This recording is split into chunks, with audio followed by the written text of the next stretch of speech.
गंगा मै की बेटियां 29 जून। सिद्धू का मास्टर प्लान। स्नेहा और दुर्गावती फिर आएंगे आमने सामने। Big twist. दोस्तों, गंगा माई की बेटियां के आने वाले एपिसोड में कहानी एक ऐसे मोड़ पर पहुंचने वाली है जिसकी किसी ने कल्पना भी नहीं की होगी।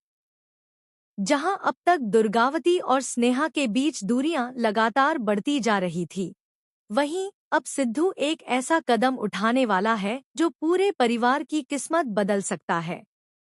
लेकिन सबसे बड़ा सवाल यही है कि क्या उसका यह मास्टर प्लान दोनों को फिर से एक कर पाएगा या फिर सब कुछ पहले से भी ज्यादा बिगड़ जाएगा। कहानी की शुरुआत होती है सिद्धू से, जो लंबे समय से अपने परिवार को टूटते हुए देख रहा है। उसे महसूस होने लगता है कि अगर अब भी कोई कोशिश नहीं की गई तो रिश्तों की यह दरार हमेशा के लिए गहरी हो जाएगी। इसी वजह से वह एक ऐसा प्लान बनाता है जिसके बारे में घर के किसी भी सदस्य को भनक तक नहीं लगती। वह तय करता है कि स्नेहा और दुर्गावती को ऐसी परिस्थिति में आमने सामने लाया जाए जहां दोनों एक दूसरे की बात सुनने पर मजबूर हो जाएं। दूसरी तरफ स्नेहा अब भी खुद को अकेला महसूस कर रही है। उसे लगता है कि उसकी बात समझने वाला इस घर में कोई नहीं है। वह कई बार अपने मन की बात कहना चाहती है, लेकिन हर बार हालात उसके खिलाफ हो जाते हैं। इसी बीच सिद्धू उससे बेहद प्यार और भरोसे के साथ बात करता है। वह स्नेहा को समझाता है कि कई बार रिश्तों को बचाने के लिए एक कदम पीछे हटना भी जरूरी होता है।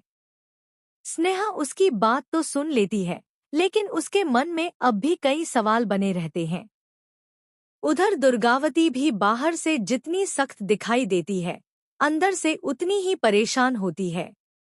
वह अपने फैसलों को सही मानती है, लेकिन परिवार की बढ़ती दूरियां उसे भी बेचैन करने लगती हैं। हालांकि वह अपने चेहरे पर यह चिंता जाहिर नहीं होने देती। उसे लगता है कि अगर उसने कमजोरी दिखाई तो पूरा परिवार बिखर जाएगा। लेकिन उसे नहीं पता कि सिद्धू पहले ही एक बड़ी योजना तैयार कर चुका है। सिद्धू पूरे परिवार के सामने एक खास पूजा और पारिवारिक मिलन का प्रस्ताव रखता है। सभी को लगता है कि यह सिर्फ एक धार्मिक आयोजन है, लेकिन इसके पीछे उसकी असली मंशा कुछ और होती है। वह चाहता है कि इस मौके पर स्नेहा और दुर्गावती बिना किसी बहस और गुस्से के एक दूसरे की बात सुने। परिवार